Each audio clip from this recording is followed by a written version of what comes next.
para ser un país impalable. Ahí están los datos, para quien quiera verlos. Creo que además en un contexto tan extraordinariamente complejo como el que estamos viviendo, el desempeño de la economía española sigue siendo razonablemente positivo. Ahí están los datos, decía Pedro Sánchez. Recuerden ustedes que España fue el último país de la Unión Europea en recuperar los niveles previos del PIB. Bueno, pues nos están vendiendo, haciendo trampa, pero claro, la estadística, pues bueno, a veces permite este tipo de trampas. Dicen, no, fíjate lo que crece España. Sí, claro, y fíjate lo que crece Ruanda. Cuando uno está en lo bajo, crecer mucho es más sencillo.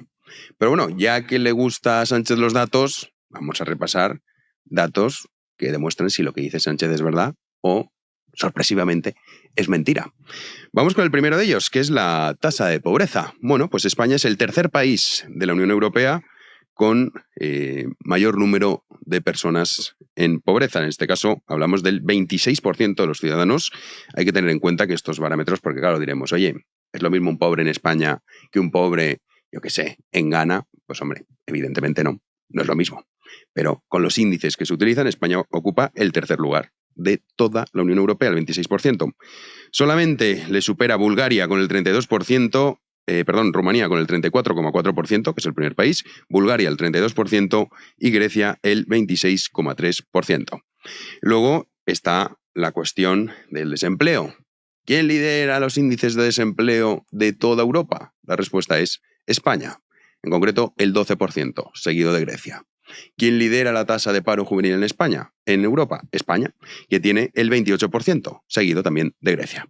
Pero luego hay un indicador que pocas veces se utiliza, ¿no? Porque también se hacen trampas y seguramente muchos de ustedes habrán leído del salario medio en España aumenta X%, que eso realmente no tiene mucho valor.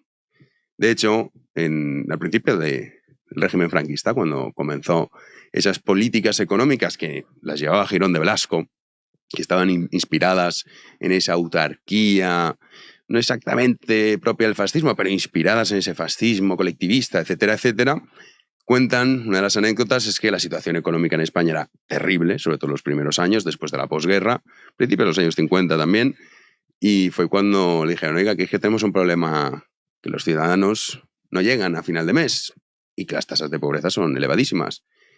Y él dijo, pero no hemos subido los sueldos. Pero bueno, pues esto es lo mismo. Sí, se estaban subiendo los sueldos, pero eso no implica que los ciudadanos estén mejor. Luego ya, por suerte, en el 59 llegó Mariano Navarro Rubio, también Ullastres y compañía, e hicieron ese plan de estabilización del año 59, que fue el origen de la clase media, y esto no sé por qué, hay mucha gente que prefiere obviarlo, que es fruto del franquismo, de esas políticas que se adoptaron. Y esto es un hecho histórico, no es una cuestión opinable, Franco será lo que ustedes quieran, pero la realidad es esa, que la clase media que había en España, cada vez más destrozada, como vamos a ver ahora con los datos, es fruto de esas políticas, porque al final los países, su riqueza, no depende tanto de sus recursos naturales, sino de las instituciones, de las políticas que se adopten. Ejemplos tenemos muchísimos. Países que son muy ricos en recursos naturales, cuya población vive en la más absoluta miseria. Y viceversa, países muy pobres en cuanto a recursos naturales se refiere, pero que su población sí que consigue tener unos índices de riqueza muy elevados. ¿A qué se debe esto? La respuesta es evidente, a las políticas que se adopten, que es precisamente lo que hizo cambiar y virar el futuro de España. Pero bueno, la realidad es que la clase media que había, pues cada vez es menor.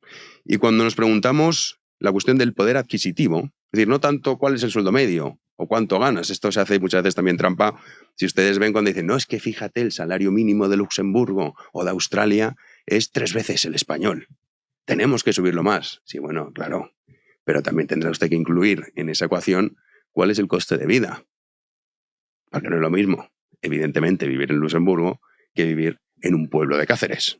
Pues esto es igual. Bueno, la cuestión que es fundamental y relevante para darnos cuenta de cómo estamos es qué ha pasado con el poder adquisitivo de los ciudadanos españoles en los últimos 15 años. Pues bueno, un estudio de GfK revela lo siguiente. Estos son datos que parece ser que Sánchez, pues no, ahí están los datos. debe saber que muy pocos van a ir a consumirlos. La realidad es que ha bajado un 5% el poder adquisitivo de los ciudadanos españoles el pasado año.